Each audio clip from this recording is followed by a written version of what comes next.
Howdy, I heard you like videos. If you're not already watching on YouTube, you should toddle on over to YouTube and you should subscribe to Post-Mortem Video, all one word, and you should click subscribe, and you should click the little bell, and you should select all when you click the little bell, and whatever other hoops that YouTube now has you jump through in order to actually be subscribed. Basically, subscribe to my YouTube channel. Hello lovelies, today we're looking at the Punchline for Lamentations of the Flame Princess by Zarkov Kowalski.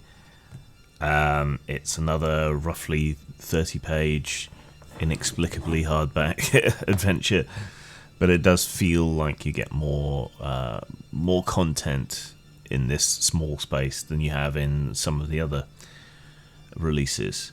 Again, it's an adventure, so adventures are notoriously hard to review because you end up spoiling them, but I can give the sort of general outline without really spoiling anything.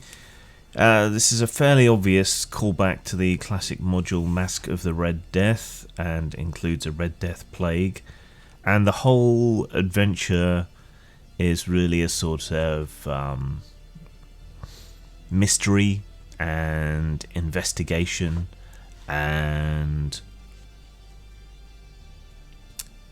a sort of a set piece exploring the panic and desperation around plague and the violence and weirdness and desperation that is attendant with that, which is very much rooted in how people were hysterical and odd and challenged everything and gave up on their religion and so on during the Black Death, that or threw themselves into it.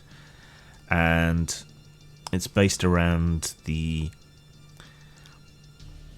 unsettling nature of clowns and circuses and so on as well, but much more classically oriented around Harlequin and Columbine and so on.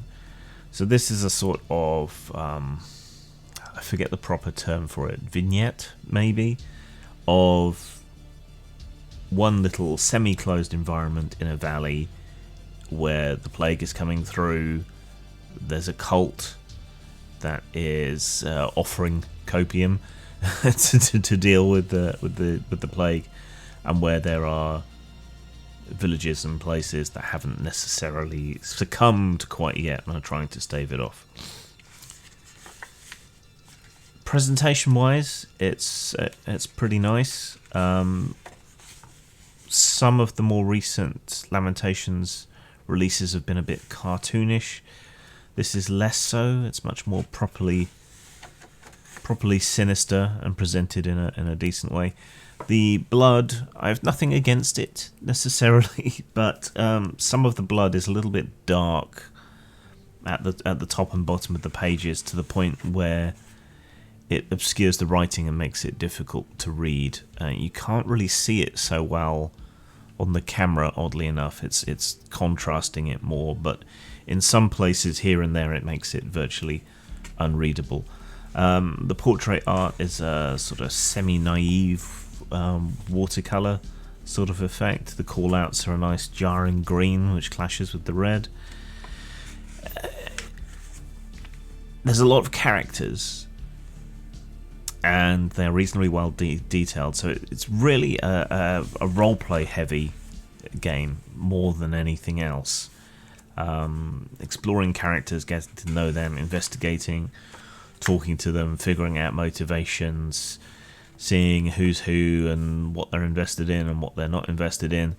The baddies are nicely sort of rounded out, but it is a low-level adventure. The bad guys have numbers, but they don't have strength. And it's another low magic adventure, which I appreciate. But in this one instance in particular, I think maybe you could do with reintroducing a bit of magic, just keeping it the low-key sort of stuff, the stuff that can be explained away by non-supernatural means. Like the leader of the bad guys is a cult leader, he's a magic user without any magic, but you could always give him a few of the more low-key spells, like, I don't know, Charm Person, Spider Climb, maybe Summon, to reflect the satanic beliefs of both the cult and the people who fear the cult. That might work quite well. Or some preternatural senses, like Detect Invisible, or a common gift from supposed bonds with demons or Satan was the ability to converse with animals. You know, that sort of thing. So you could up the supernatural ante if you wanted to reflect the superstitions of the time rather than the reality of the time.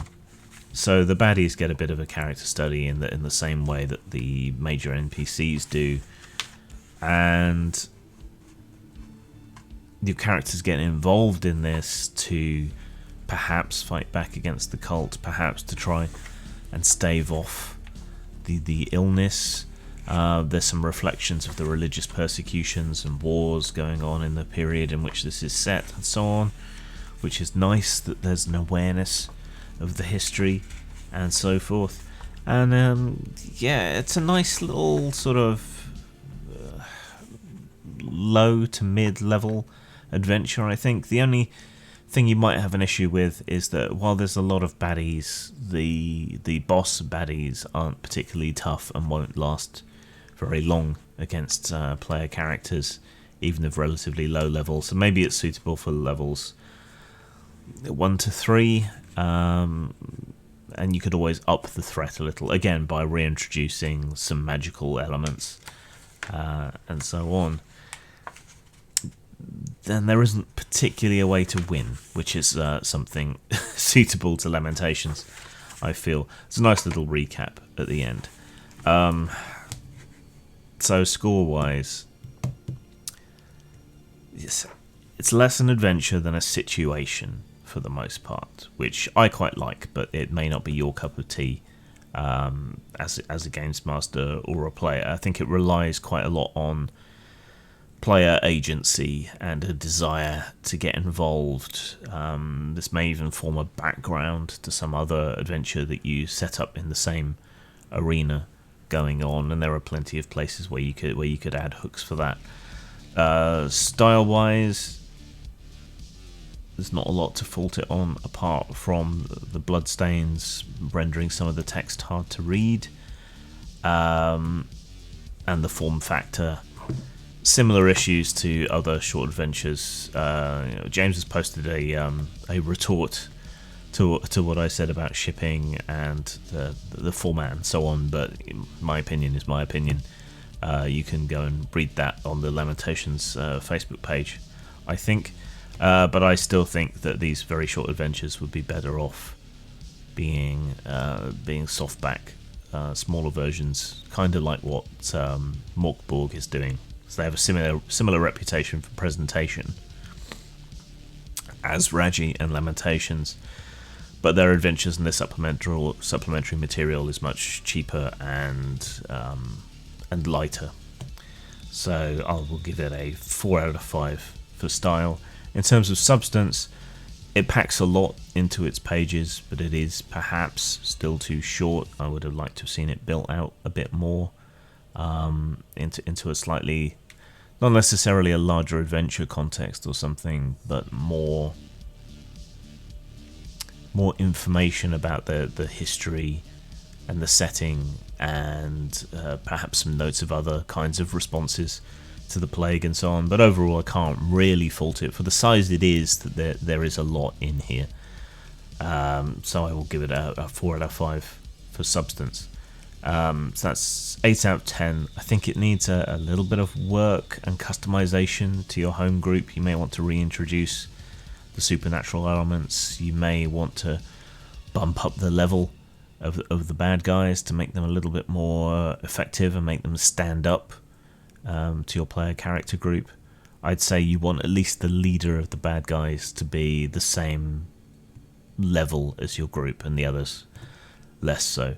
So yeah, an 8 out of 10, but it really depends on your group and your personal tastes, and I can't go into huge detail because that spoilers adventures. But overall, pretty well recommended, given the size and the content and everything. Zang.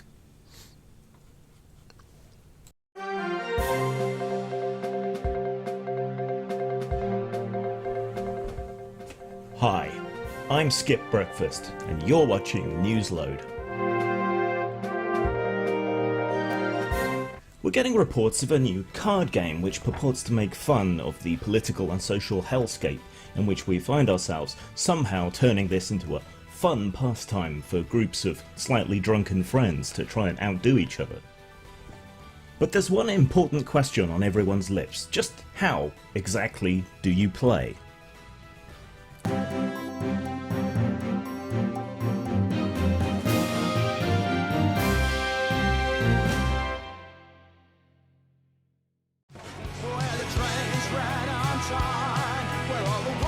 The police bring in reinforcements.